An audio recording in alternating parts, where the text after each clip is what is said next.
ఉద్యమకారులకు 250 గజాల స్థలం కేటాయించాలి. విద్య, వైద్యం ప్రజలకు అందుబాటులోకి తేవాలి. 4 కోట్ల తెలంగాణ ప్రజల మనోభావాలు దెబ్బతీసే విధంగా ముఖ్యమంత్రి రేవంత్ రెడ్డి తెలంగాణ తల్లి విగ్రహాన్ని రూపురేఖలు మారుస్తూ నిర్ణయం తీసుకోవడం సరికాదని సూర్యాపేట జిల్లా రియల్ ఎస్టేట్ వ్యాపార అసోసియేషన్ జిల్లా అధ్యక్షులు, తెలంగాణ సామాజిక ఉద్యమకారులు, తెలంగాణ గౌడ సంక్షేమ సంఘం రాష్ట్ర వర్కింగ్ ప్రెసిడెంట్ సావిత్రిబాయి పూలే జాతీయ విశిష్ట సేవా అవార్డు గ్రహీత పంతంగి వీరస్వామి గౌడ్ అన్నారు. పట్టణంలోని తెలంగాణ తల్లి విగ్రహం వద్ద మంగళవారం రియల్ ఎస్టేట్ వ్యాపార అసోసియేషన్ ఆధ్వర్యంలో తెలంగాణ తల్లికి పాలాభిషేకం చేసి పూలమాలలు వేసిన అనంతరం ఆయన విలేకరులతో మాట్లాడారు. ఆరాధ్య దైవంగా భావించే తెలంగాణ తల్లి విగ్రహ స్వరూపాన్ని మార్చడం ఉద్యమకారులకు ఎంతో బాధగా ఉందన్నారు. ఎన్నికల ముందు కాంగ్రెస్ మేనిఫెస్టోలో చెప్పిన విధంగా తెలంగాణ ఉద్యమకారులకు 250 గజాల ఇంటి స్థలం ఇవ్వడంతో పాటు పెన్షన్ మంజూరు చేయాలని ఆయన డిమాండ్ చేశారు. తెలంగాణ ఉద్యమకారుల కుటుంబాలను ప్రభుత్వం ప్రత్యేక నిధులు కేటాయించి ఆదుకోవాలని అన్నారు. హైదరాబాద్ విజయవాడ జాతీయ రహదారికి నడుమ ఉన్న సూర్యాపేట అభివృద్ధికి రాష్ట్ర ప్రభుత్వం అత్యధిక నిధులు కేటాయించాలని కోరారు. సూర్యాపేటలో ఐటీ హబ్, ఇండస్ట్రియల్ పార్కును అభివృద్ధి చేయాలని విజ్ఞప్తి చేశారు. ప్రజా సమస్యలను ఎప్పటికప్పుడు పరిశీలించి పరిష్కరించాలని పేర్కొన్నారు. విద్య, వైద్యానికి ప్రభుత్వం అధిక నిధులు కేటాయించి ప్రజలకు చేరువలో ఉంచాలని అన్నారు.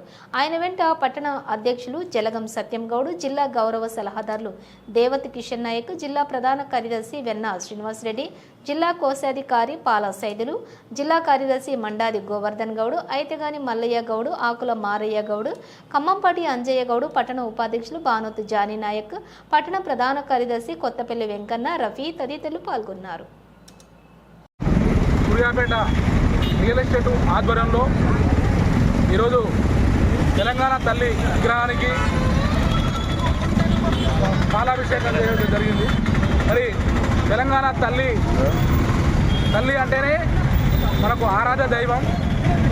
ఈ తెలంగాణ రాష్ట్రంలో ఆ తెలంగాణ తల్లి సచివాలయంలో మార్పు చేయడం జరిగింది. మరి తెలంగాణ రాష్ట్ర వ్యాప్తంగా ఎంతోమంది మరి మనోభావాలు దెబ్బతిన్నాయి. దయచేసి నేను ఈ రాష్ట్ర ప్రభుత్వాన్ని నేను అడుగుతున్నా, తెలంగాణ రాష్ట్రం కోసం ఎంతోమంది ఉద్యమకారులు తెలంగాణ రాష్ట్రం కోసం తన ప్రాణాలను బలంగా పెట్టి ఈ రాష్ట్రాన్ని సాధించుకున్నాం. మరి ఈ సాధించుకున్న ఈ తెలంగాణలో మేనిఫెస్టోలో 250 గజాల స్థలం ఇస్తారని కూడా మేనిఫెస్టోలో చెప్పడం జరిగింది. మరి ఆ స్థలాన్ని కూడా రాష్ట్ర ప్రభుత్వం ఇవ్వాలని, తెలంగాణ ఉద్యమకారులను రోడ్డు పడకుండా వారి ప్రభుత్వాలు వారి కుటుంబాలను ఆదుకోవాలని మరి తెలంగాణ తల్లి విగ్రహం సాక్షిగా నేను తెలియజేస్తున్నాం. మరి తెలంగాణ తల్లి అనేది 4 కోట్ల ఆరాధ్య దైవం, మన దేవతా స్వరూపం, దైవ స్వరూపం. అట్లాంటి తెలంగాణ తల్లిని మార్పు చేయడం అందరం కూడా బాధపడుతున్నాం. ముఖ్యంగా మరి విద్య, వైద్యం ఈ ఉచిత పథకాలు రద్దు చేసి విద్యా వైద్యం అనేది ఇస్తే చాలా బాగుంటుందని ప్రజలందరూ కోరుకుంటారు. మరి సూర్యాపేట జిల్లాలో మరి ఐటీ హబ్ అనేది గత ప్రభుత్వం ఇక్కడ ఐటీ హబ్ ఏర్పాటు చేసింది. ఎన్నోసార్లు మొరపెట్టుకున్నా ఈ సూర్యాపేట జిల్లాకు అధిక నిధులు తీసుకొచ్చి రాష్ట్ర ప్రభుత్వం ఈ సూర్యాపేట జిల్లా హైదరాబాద్కు విజయవాడకు రాజధానికి నడి సెంటర్లో ఉన్నది.